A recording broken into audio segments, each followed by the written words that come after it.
How fun was it for you to be so cruel and greedy in all those things? It's fantastic fun. I mean, we all try and be good and true, particularly if you have children, you try and set a good example. And so then you go to work and you get to be bad and covetous and wicked and selfish and cruel, all those things that you try not to be in everyday life. So it's absolute fun. There are many moments within the story in which you tell us more with your eyes and your expression than with words. How do you accomplish that? I mean, Well, you know, you do think deeply about these things, even when you're in a fairy tale, and you try and bring as much to it as possible. And it's always great when you can dispense with dialogue and do something in a look. So you try and walk in the character's shoes and see what they're feeling. And she's someone who had a lot of compromise and grief, so hopefully some of that comes across. it does. You did an amazing, as always. I don't need to tell you. I mean, you do a great thank you. job.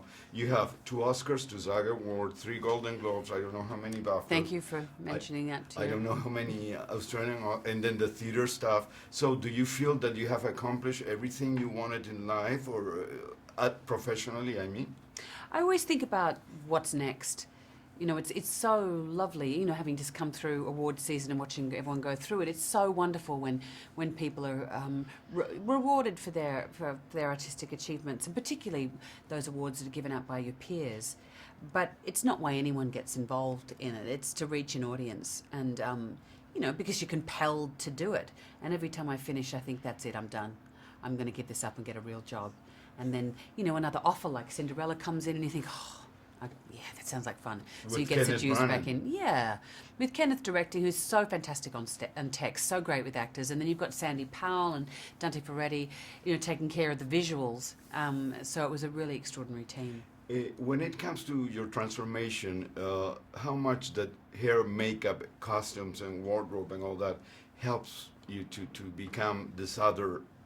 Oh, it's huge. Your relationship with the costume designer, with the hair and makeup people, and Sandy and Morag Rosser did my makeup, and Kay Giorgio did my hair. We worked together quite a lot, which is fantastic, because then you've got this shorthand and you push each other further. So it was fantastic. It's a huge part of the process. Camera tests are really creative time, because no one's looking at you; they're looking at the lighting, but also costume fittings are really creative parts.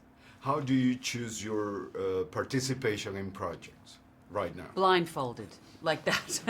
It's really random. There's no grand design there. It's a lot of it's based around, you know, the school time for the kids and what my husband's doing. Obviously, he's running a theatre company, and you try and balance it, and you can't say yes to all the things that you want to say yes to, unfortunately. But in the end, someone else does it, and they do it better than you would. So you're doing the audience a favour.